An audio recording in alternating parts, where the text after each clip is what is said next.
Hey guys, I usually don't make videos about books, but this happens to be one of my favorite bands of all time. I think this guy is a beautiful man. He just beat cancer. He talked about the breakup of his band. He talked about how he grew up in Ridgecrest, California, in San Diego, just being a skater kid, being a punk, painting his nails black, and also just creating really groundbreaking music in the scene of the 90s, in the punk scene, and also being able to work with the likes of Robert Smith on one of his albums. I wanted to talk about this memoir that took me 2 days to read.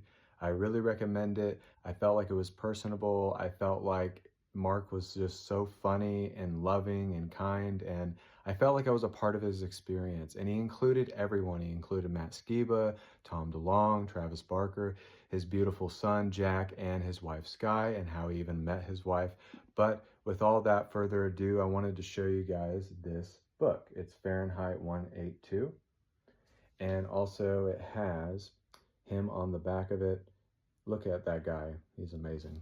Yeah, I love this book. It really touched me. I was in Barnes and Noble and his spirit appeared to me and was like, "Hey Jake, you need to check out my fucking book, man. It's going to be awesome." And he appeared to me in spirit. And I just really loved this book. It captured my heart. I loved all the retro pictures in the book itself. I mean, there were so many photos of like Mark where he was in his youth and through his school, through his childhood, pictures of Tom and him, and a picture of Tom being arrested after he just walked out of a bar with a beer trying to hit on a chick. And just the relationship and also the ups and downs. I thought he was really honest, and the very fact that he beat cancer and is still with us today. And I always felt very touched by him and inspired by him as a person who listened to his music and loved his lyrics and his voice and the fact that he played the bass guitar like it was a lead guitar. And I think that, when I was growing up and like listening to Blink's music, even when they did music with Matt Skiba, it always touched my heart, made me feel nostalgic, made me feel like I was in my youth. And I really loved his memoir. I read it in 2 days. It's 400 pages.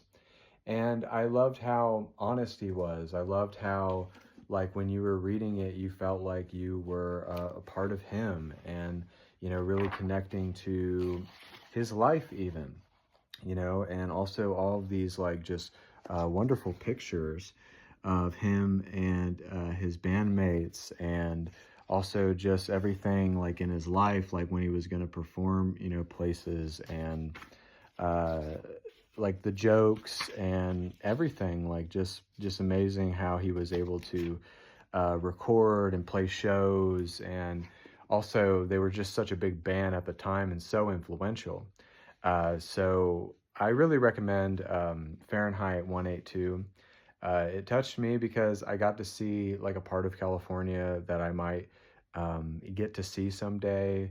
And it's made me kind of embrace, the understanding that we all come from different places, different backgrounds. And also, I forgot to mention was when Mark would talk about his, parents' divorce, his childhood, being a skate kid and smoking, and the very fact that they just hit the road in a van and just did it, when most people wouldn't have dropped out of college and just followed their dreams. And I think that's the point that I'm trying to get at, even though I'm taking forever to get to it, um, is that the fact he took a chance on himself. And you can see it in his eyes that he was anointed, and all of them were, to be in this band. And just like every time I see him, it just makes me happy. He just has a lightheartedness. You can see it in his eyes, you can see it in his demeanor, you can see it in his spirit. And you can just tell he loves his family. And I think like now he's just so happy to have the band back together, and that even though they broke up twice, that they're strong again. And also thanks to Matt Skiba too. So I really love Blink 182. I love Mark. I think he is honest in this book. I think he is so thorough.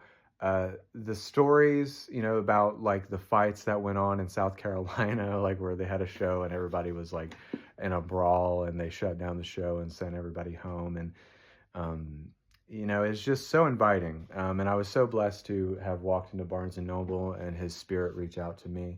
Um, so thank you, Mark Hoppus. And I hope that maybe you see this video, and I hope you know that I am a big fan, and I think very highly of you as a bass player, but also just as a person and how you kept with it. And even when you guys broke up for the second time, you just felt kind of helpless at that time. And I can only imagine that I felt this way in my meditative path and wanting to give up, and you didn't. And you beat cancer, and you have a beautiful wife and kid, and I think that's very admirable. And shout out to Travis, shout out to Tom, and shout out to Matt Skiba as well.